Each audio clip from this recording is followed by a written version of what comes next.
Live from New York City, it's the Gary Null Show. And now, your host, Gary Null. Hi, everyone.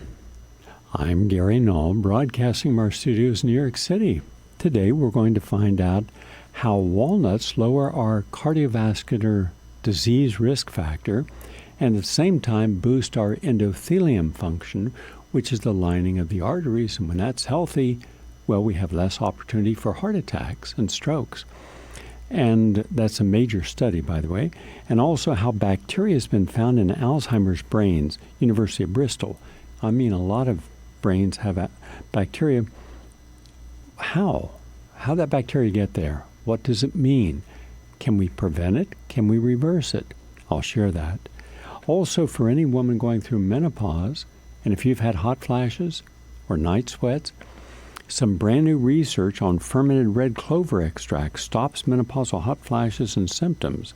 That's brand new, and I like to read things in the scientific literature before they get out, and that's from Aarhus University in Denmark. And then a diet rich in tomatoes, and that includes tomato juice and tomato paste and tomato sauce, cuts skin cancer in half, Ohio State University, and a lot more on health and healing.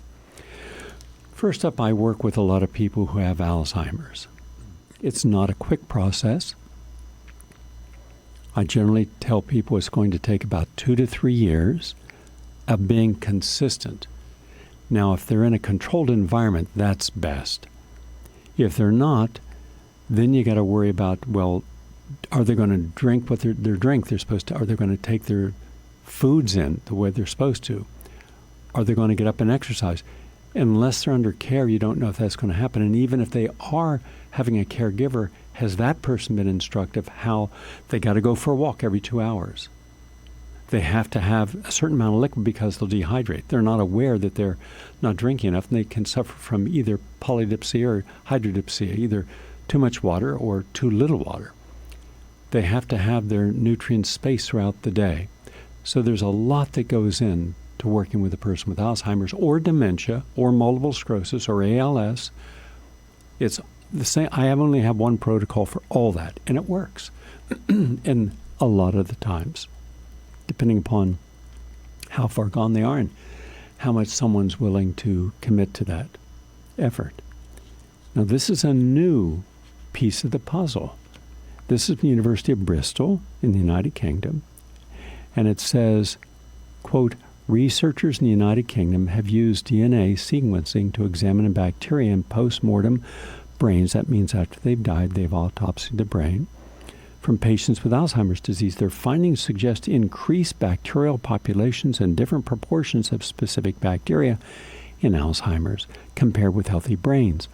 The findings may support evidence that bacterial infection and inflammation in the brain could contribute to Alzheimer's disease.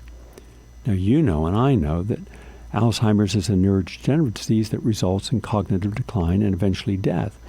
And in the brain, the disease causes neurons to die and break down and involves high levels of peptides called amyloid and aggregations of a protein called tau, T-A-U.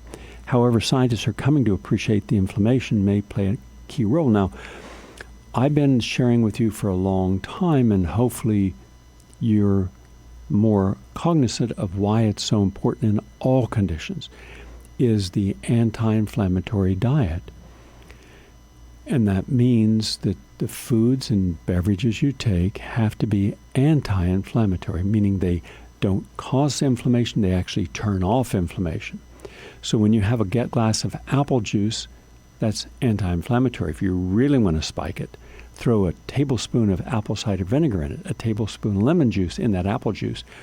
If you want something even more powerful for your brain or someone who has brains that are aging, you can take the skin of 5 apples, just peel the skin of an organic apple, put it in a blender, save the rest of the apple, that's fine to juice. But you want those polyphenols. You want the quercetin. You spike that with about 2,000 to 4,000 milligrams of quercetin, and then you put your apple cider vinegar, lemon juice, and ginger in there, and you drink that down. And, it's about 16 ounces of liquid, but that you want that. Now, there's a lot more you could do with that. Pomegranate. In fact, each day I make myself a a very particular rejuvenation beverage. It has about 18 ingredients in it. And on another program, I'll share that with you. In fact, starting this week, I'm going to post on my website, on my both GaryNull.com, on ProgressiveRadarNetwork.com or PRN.FM, and my Facebook, I'm going to post anti-aging recipes. You'll see a picture, but then you'll get the actual recipe, and it's free. It's a public service. And which drinks you should have each day, depending upon the condition you have. But the key is every drink should be anti-inflammatory. Now, compare that also with everything you eat should either be promoting prebiotics or high fiber or probiotics, meaning when you eat, you should be eating to recolonize the healthy biome, the bacteria, the good bacteria in your intestine. Remember, the bacteria in your intestine communicates in the same way that neurons in the brain communicate. You've got up here in your skull, you have a brain, but in your gut you have a skull. You have a brain. You have over 100 billion neurons. So if you have good bacteria in the gut, your whole body, the DNA, turns on healing, anti-inflammatory, and stronger immune system. On the other end, if you eat sugar, soft drinks, coffee, alcohol, even in moderation, you're turning on bad bacteria and you're turning off healing to the DNA. I'm going to have Dr. Bruce Lipton on an upcoming program to explain. It'll take a full hour. I'm going to devote the entire hour to it. How you're either turning on the DNA or you're turning off the DNA as far as the energy that allows healing or diseasing to occur. So when you look in the diet of the average person, especially an older person, you see that it was principally inflammatory foods. Most common is meat. And it's understandable because everyone I know, good people, loving people, thoughtful people, believed their doctor. So they smoked. Major full-page ads. I've collected them all, by the way, for a new documentary I'm doing. And I have over 60 full-page ads in the Journal of the American Medical Association encouraging women to smoke, calm their nerves, soothe their throat. All right? Could you imagine giving something that causes emphysema and lung cancer and bronchitis? What caused the disease you're saying to take to prevent it? And 46,000 doctors recommend Chesterfields, and 44,000 doctors Lucky Strikes. And then everyone believed, as did my mother, that you had to feed meat 3 times a day. In fact, it was a sign of our working middle-class upbringing that my mother could provide us with a piece of meat at night. And it was particularly important. You went to the butcher and you got a 2-inch piece. Why 2 inches? I have no idea. I later would go to a butcher and I would ask him to cut me a 2-inch piece of meat. I weighed it, and then I saw how much was fat, approximately, how much was protein. I then took it into the lab, and I measured there's over 2,000 calories in that one single item. No wonder we had problems with weight. But also there is 4 times the amount of protein what the body could actually use. And when you can't use that amount of protein, there's no way of storing protein, so it breaks down with urea and ammonium, and it ends up with toxic reactions to the kidneys and the liver. But no one knew that. We didn't know. People thought that was the right thing to do. So a lot of things that we've been conditioned and live by ritual doing are unhealthy. So when a person gets to an age where now they're suffering from memory loss, and that starts in your 30s and accelerates, until where you have dementia or beginning of Alzheimer's in your 60s or 70s, you've already had a lifetime of killing cells and altering the DNA and altering the mitochondria and altering the neurons.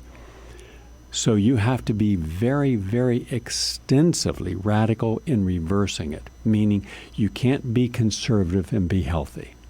It's not humanly possible. Let me say that again, Because once I said you can't be overweight and be healthy, people thought, that's crazy.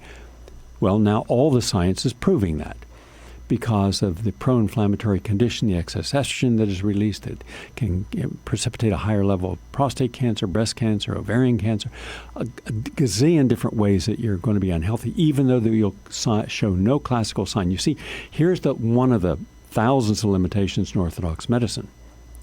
They only recognize you as diseased when you manifest a classical symptom. Well, chronic fatigue syndrome, you're not going to manifest that. Frequently, Lyme's disease, you won't manifest it. Most of your stress disorders, you won't manifest it. And you really won't manifest cancer until 30 years after you've been processing it.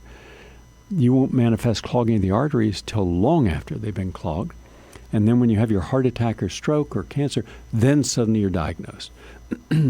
So, we have to understand that if something is toxic in a small amount, a part per billion, so small you can't see it, it's still toxic. And sooner or later, when synergistically combined with all the other things that are bad for you, you manifest a symptom. Then you're way past making healthy choices.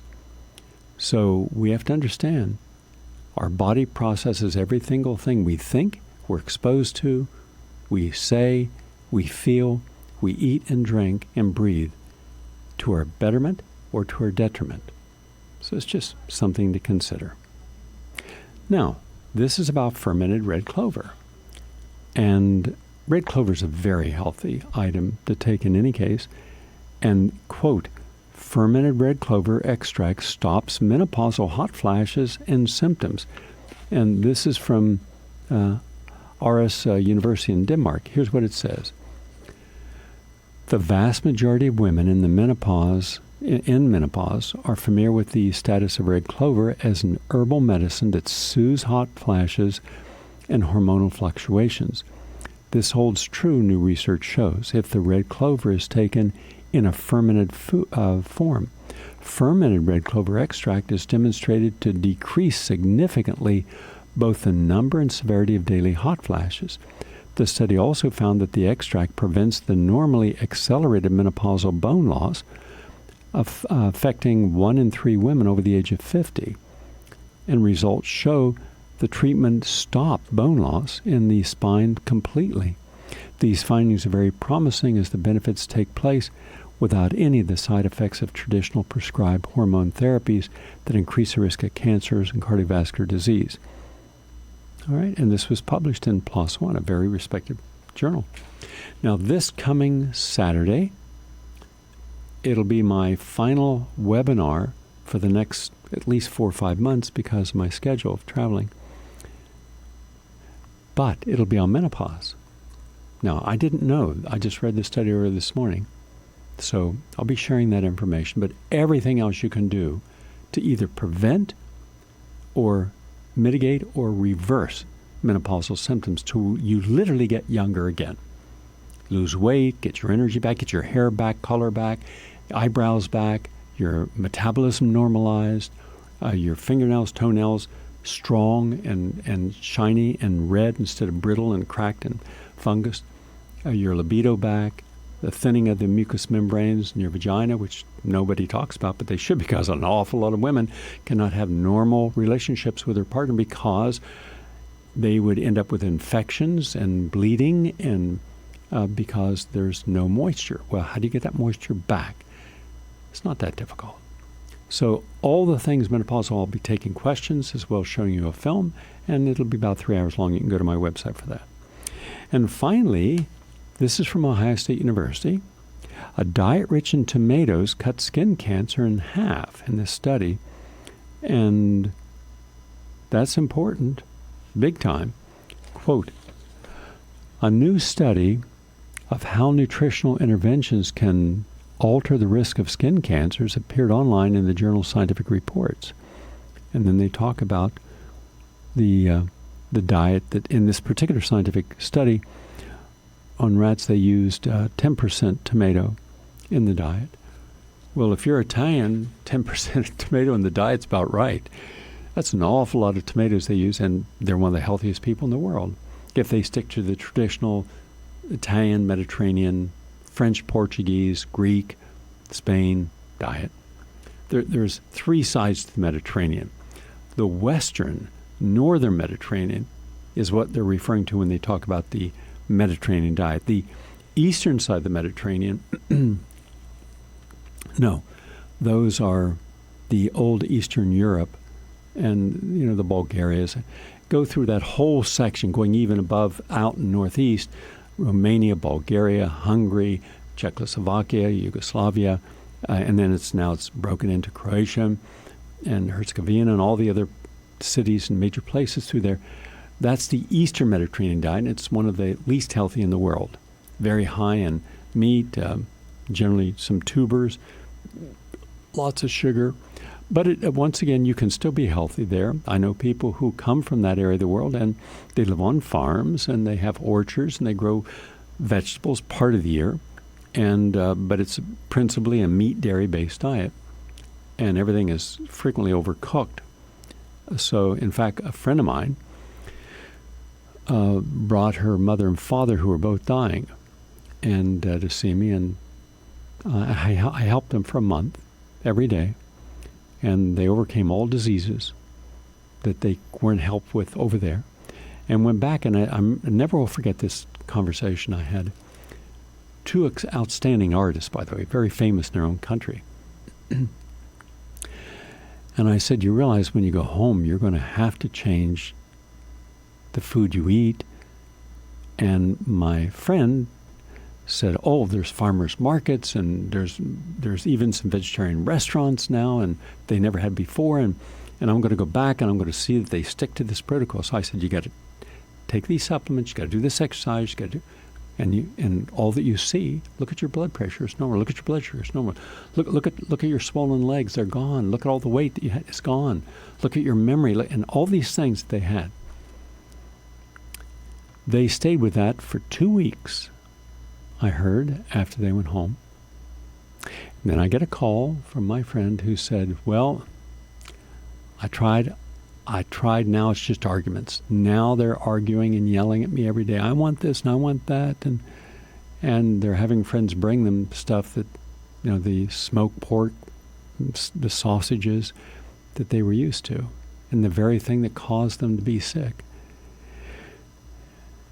And how many children of parents run into that dilemma? You help them. Under your supervision, they will do it. But on their own, they don't want to.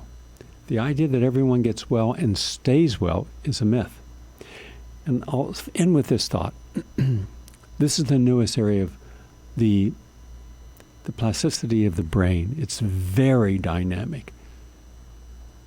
We're now learning for the first time, brand new science this week,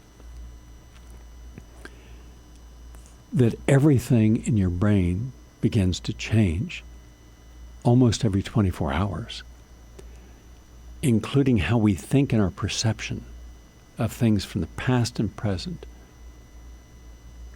And therefore, old ideas that we didn't like, now suddenly we're okay with them. Old things that we did like, suddenly we no longer like them. Old experiences that were not good are now good. Good experiences are now bad. And people couldn't figure this out. So we better be aware that there is no such thing as constant. Everything in life is changing. Now, what we do to protect ourselves is we create daily rituals.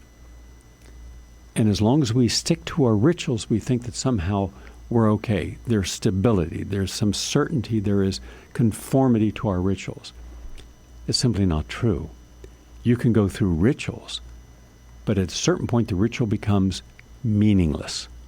We just do it because of some social or religious or cultural or familial responsibilities.